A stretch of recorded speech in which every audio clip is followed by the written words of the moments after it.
Hey everybody, I'm Stacy Lynn. Today I am making a pineapple casserole. This dish will fly off the table. I don't care when you make it, but Thanksgiving and Christmas is a great time to do it. Every other time of the year is a great time to do it. So you just need to make this pineapple casserole. It's healthy, tons of vitamin C. We all need that right now. And it is delicious. So we're going to go ahead and get started. The first thing that I did was buy the pineapple. Now you can use fresh if you like and pulse it in your blender and make your own pineapple, or you can get cans. I did cans. These are 20-ounce cans. I have 4 in this, and so this makes, I'm doing 2 of these casseroles today just because I'm going to have one now. I'm going to freeze one and get it out on Thanksgiving Day, and it is going to be delicious. So that's what I'm doing today, and I'm going to show you how you can make it in 2 different types of casserole dishes as well. So I've got crushed and I have the tidbits. So usually it's 1 can of crushed, which looks like that, and 1 can of the tidbits. I'm saving the liquid that was inside the cans. I'm saving that in a whole different piece, and I am going to be putting that in here if it is a little bit too dry, but I'll see. So usually I might add a 1/4 cup to the 2 cans or a 1/2 cup to what I've got. So I'm going to do that. All right, the first thing you do is just dump your drained cans of pineapple into your bowl, and then you use a cup of sugar. So this is to 4 cans. If it's 2 cans, I will be putting a 1/2 cup of sugar. So a cup of sugar and a cup of all-purpose flour. Okay. I'm also going to put in some cheese. You do not have to put the cheese in here, but you will sorely be missing out if you don't. So I'm just going to put the cheddar cheese, and I'm doing a full cup, maybe a 1.5 cups to this amount. So pretty much all the measurements are pretty easy. So it'd be, 2 cups, a 1/2 cup, a 1/2 cup, a 1/2 cup, or in my case, 4 cups, a cup, a cup, a cup. All right, so I'm just going to stir this up, and I can see that it is a little bit dry, so I'm going to go ahead and add some of this liquid. It's okay if it's a little dry, because all of the juices when you cook it are going to release, and the flour is going to give it that nice thick pie-like texture. So I think that's really about all of the juice I need. I might put just a tad more, but this is really perfect. All right, so I'm going to add just a little bit more. All right, and then I'm going to put them into my sprayed dishes. All right, so I'm going to evenly spread the 2 into this one and then another. Okay, here we go.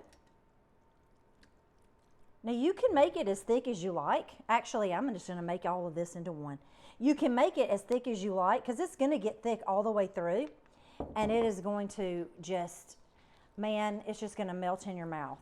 All right, and then the next thing you can do, or what you need to do, is melt a little bit of butter. So I melted about a cup of butter, and I'm going to be making other casseroles in a little bit, so I'm going to go ahead and just crush 2 sleeves of my Ritz crackers into the bowl with the melted butter.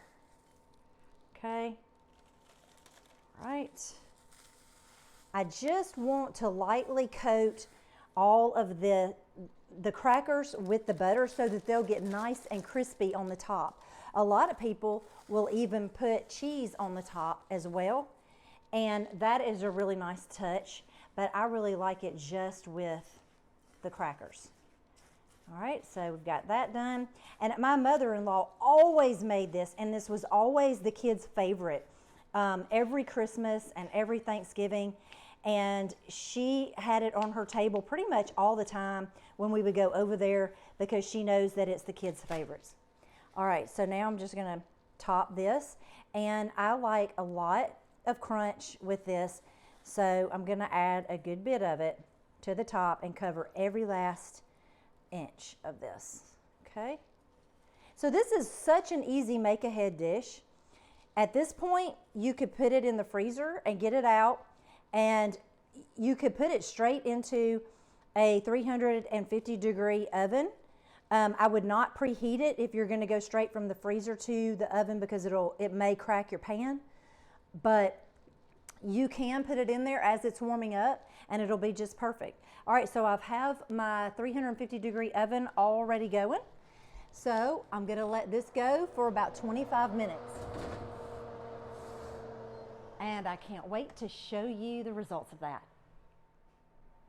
All right, it's time now to get the pineapple casserole out of the oven.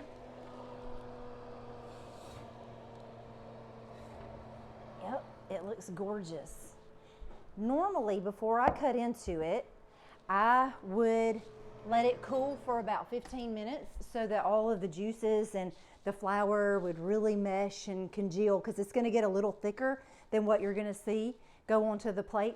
But when I'm watching a video, I want to see everything.